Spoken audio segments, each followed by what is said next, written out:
Good evening, everyone, and welcome to our second annual virtual Family Reading Night. Family Reading Night is one of my favorite events of the year. This is a statewide annual event held the third Thursday in November to encourage families to spend quality time reading together.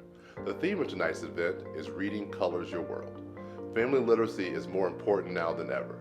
Multiple studies have shown that the more a child reads at home, the better their communication is and the more likely they are to succeed in school. The goal of Family Reading Night is to pull reading out of the classroom and make it a fun event for the entire family. If children see their parents having fun with reading, then reading becomes a part of their lives and they'll cherish it forever. This event is organized by the Adult Volunteer Literacy Program. This program helps raise reading and literacy levels for people in the state of Illinois. And this program is very close to my heart as it started my career here at South Suburban College. With that being said, I would like to turn to the person over the Adult Volunteer Literacy Program, Ms. Diane Needles, the Literacy Grant Manager. Thank you again for your participation and welcome to Family Reading Night. Good evening, Family Reading Night participants. My name is Diane Needles, and I am currently the Literacy Grants Manager for South Suburban College. It is my responsibility to train tutors to enhance the reading level and skills of individuals here in District 510. One of the benefits of this is to host Family Reading Night, an event designed to make reading a fun family event. This is the second time that Family Reading Night has been made virtual. Although we're not in the same place, we are all part of the same mission. This is why I have brought together a couple of individuals to help share their love of fun and reading with you. We have a couple of guests tonight who will be showing you the fun of reading, Mr. Eric Stiles and Trustee Joe Whittington. But first, I would like to read a book that I feel goes right along with the theme of this year's Family Reading Night, which is Reading Colors Your World. The book is entitled Fiona Flamingo, written by Rachel Chu and illustrated by Kate Jeffrey. On a beautiful sunny afternoon where life was simply the best, a little flamingo named Fiona hatched from her egg in a nest. Little Fiona grew up, making lots of friends. They played flamingo games from day's start to day's end. As the time passed, the birds all became stronger. They also got pinker, and their feathers grew longer. They turned pinker and pinker with each feather they grew. They got bigger and bigger until some of them flew. Fiona remained featherless until it happened one night. She woke up with feathers, but they were bright white. The other flamingos gasped and stared at her in shock. They couldn't believe what they were seeing and wildly began to squawk. Her friends looked at the white feathers, not knowing what to think. You're not the right color. Flamingos are supposed to be pink. With everyone shouting, Fiona began to get scared. She looked at her feathers, then she looked at theirs.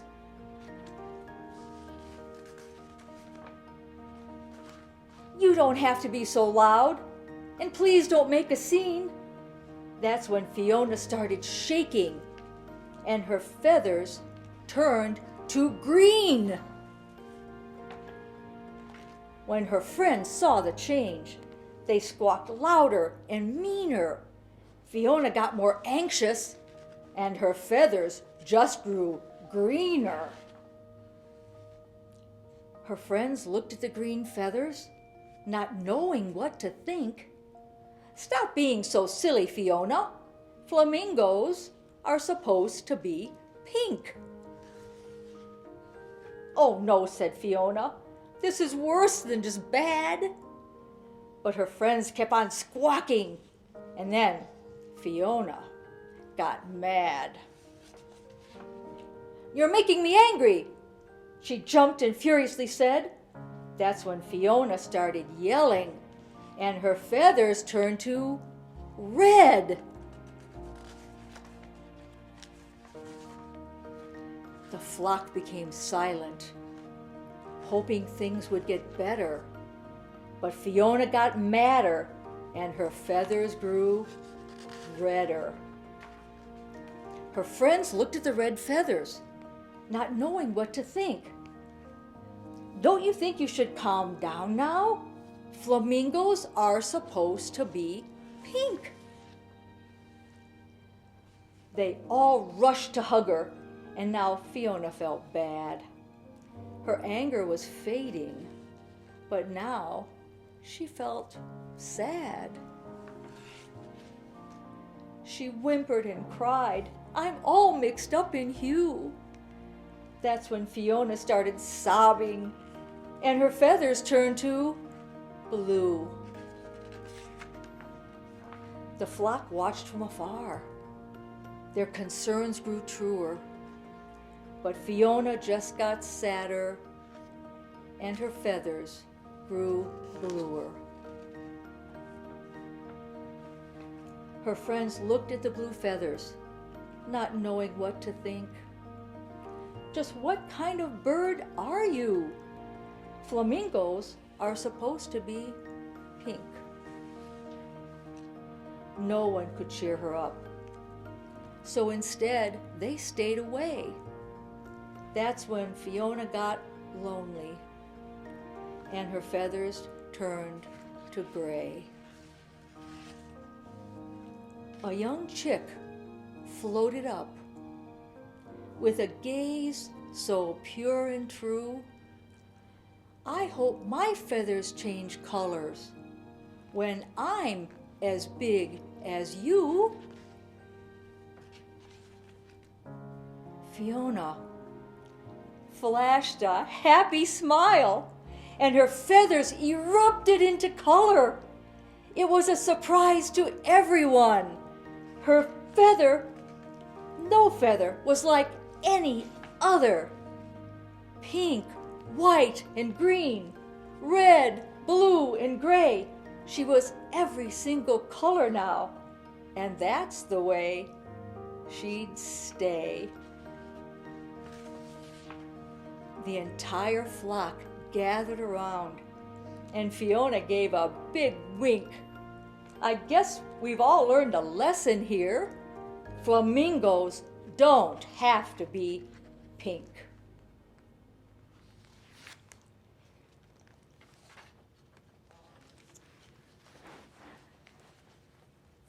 So, thank you so much for listening to this story that has a lot of color in it for reading Colors Your World. We are now honored to welcome Mr. Eric Stiles, who will put on a puppet show. We will then close out with Trustee Joe Whittington, who will read from his own children's book. Hi, boys and girls. We're going to read a story together today called The Hare and the Tortoise. Okay? Here we go. Look at me, said the hare to the other animals. Look just how fast I can run. The hare ran across the field as fast as he could. All the animals agreed that the hare was very fast. The hare ran back. See, I'm not even out of breath. Yes, that was quite fast, said the fox. Yes, so who wants to race? Anybody think they can beat me, said the hare. None of the animals spoke. See, said the hare, you're all too scared to even try. I'll have a go, said the tortoise. The hare laughed. You're the slowest creature in the whole world. I'm not even wasting my time racing a tortoise. What's the matter, said the tortoise. Scared I might beat you? Some of the animals laughed so hard that the hare said, "All right then, tortoise, let's have a race. Right now, then we'll see who's laughing." "Not today," said the tortoise. "We'll race next week. I gotta do a bit of training first." Next morning, the animals watched as the tortoise did his training. First, he did some gentle stretches, exercises to warm himself up. And then he started to run. "Has he started running yet?" said the fox. "Hard to tell with them tortoises," said the badger. "He's definitely moving." "Is he?" said the fox.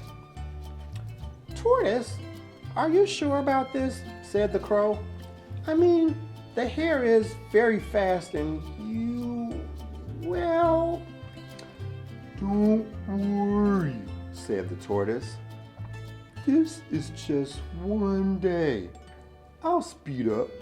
You'll see." On the day of the race, the crowd of animals came to watch. The tortoise made his way slowly to the starting line. And then suddenly, the hare arrived at top speed wearing a brand new tracksuit and 4 expensive-looking trainers. "The race starts here," said the fox, pointing to the line on the ground, "and ends at the tree on the other side of the field. First one to touch the tree is the winner." "Right. Let's get on with it," said the hare. "Ready," said the tortoise. The hare said, "Are you ready to see some real speed?" "I'm ready," said the tortoise. "Ready, steady, go," said the fox, and the race began. The hare roared off and then stopped and looked back. The tortoise was still crossing the starting line. The hare ran back to the tortoise. "Didn't you even hear him say go? You can start now, you know." "I have started," said the tortoise. "Look," said the hare, "you're going so slowly, I'm going to have a rest. Might even have a little sleep. I'll finish the race when I wake up, and I'll still beat you by miles." The hare lay down in the sun and fell fast asleep. The tortoise kept going. Slowly, steadily, he moved across the field, and by evening time, he was getting closer to the finishing tree. Still, the hare slept on. And now, the animals started to get excited. "You know what? He might even win," said Rabbit. "I can't believe it," said Badger. "The tortoise might actually win." The animals started to get excited, and as the tortoise got closer to the finishing tree, they started to cheer. "Come on, tortoise! Come on, tortoise!" they shouted all the louder. "Nearly there! Keep going, old friend! Keep going!" But the noise of the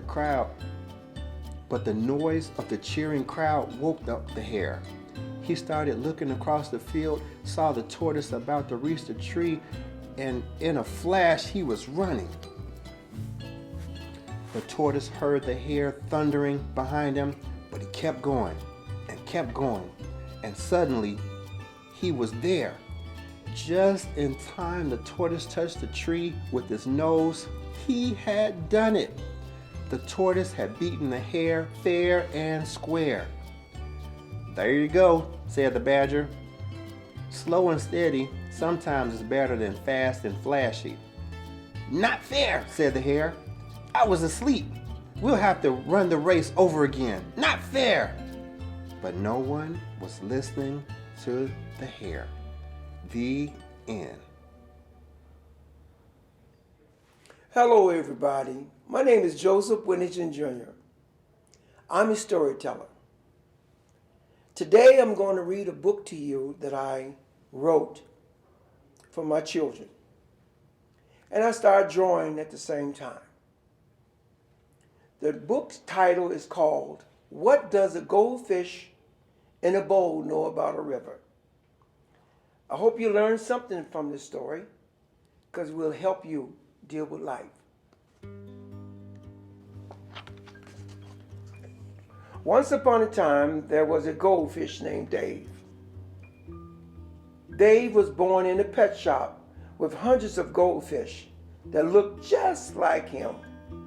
Some were red, some were white, and some were orange.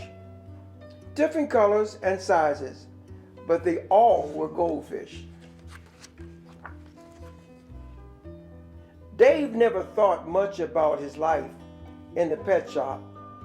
The fish tank was his world, and he lived there with all the other fish he could find. Dave had never met his parents or family. He just knew he was in a place with other fish like himself. It seemed to Dave that his sole purpose in life was to live in the pet shop and play hide and go seek with humans who visit the store. One day, Dave began to wonder about something. Was there something more to life besides dodging fish nets and looking at funny human faces every day? Who am I? What am I going to do? And why am I here? What do these humans want from me?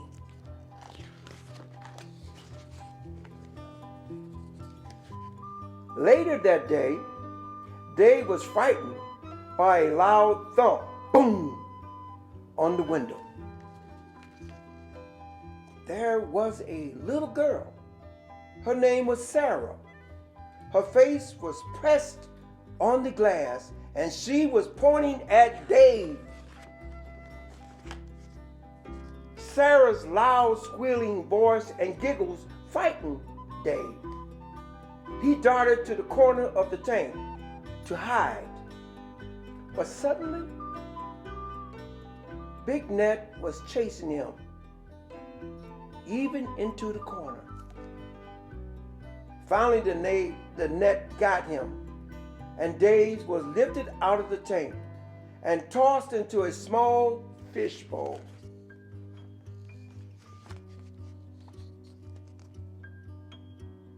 At that very moment, David's life changed forever. No longer could he hide in his little world in which he knew and grew up in. He now faced a new unknown world. He was on his own and alone.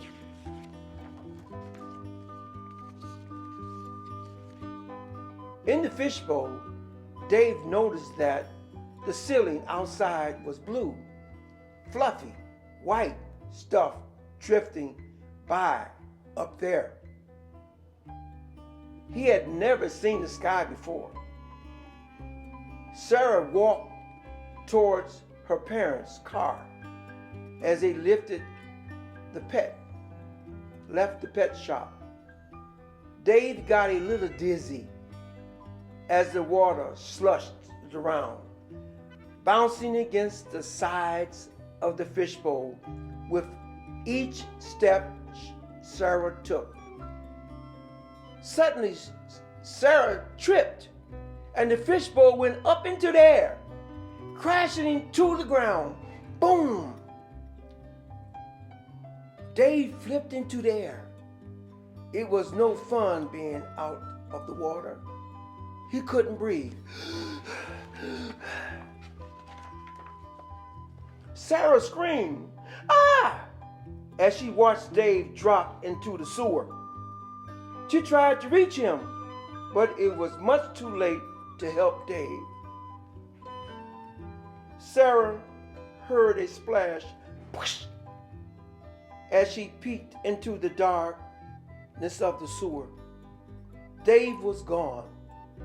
Sarah cried and cried.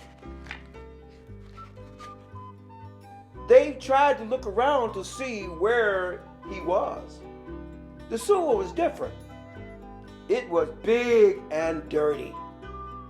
Not like the pet shop, which clean water and friends swimming around him every day. Meanwhile, Sarah was sad about what happened to Dave. She cried all the way home. Her parents tried to make her feel better with a story of hope.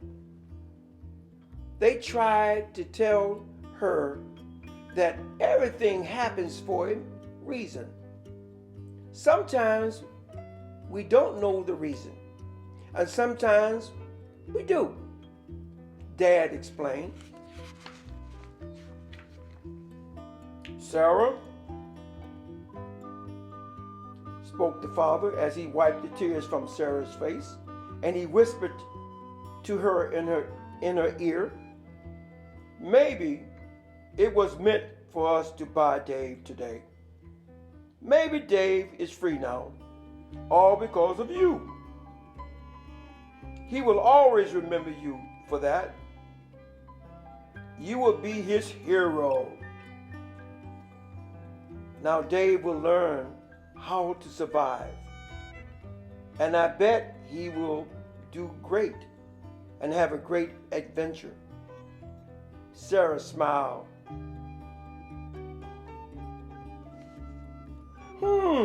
Sarah said to herself, thinking about that. I never thought about that way, Dad, Sarah said. But how will Dave live in that sewer without food?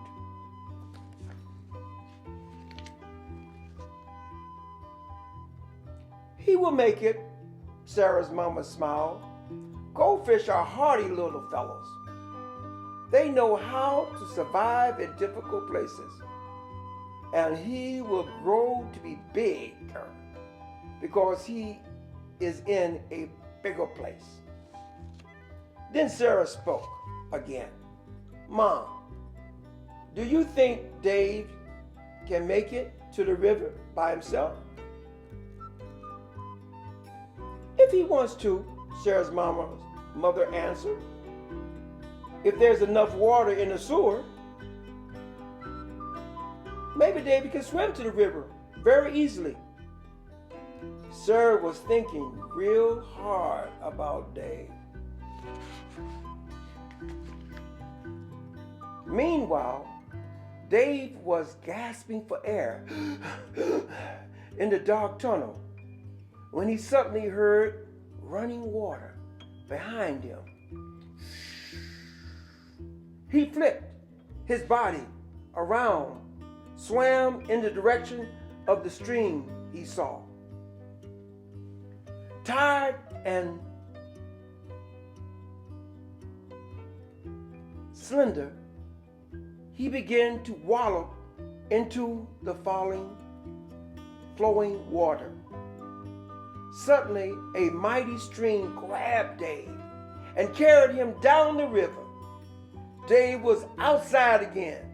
The river was huge. Dave felt so small.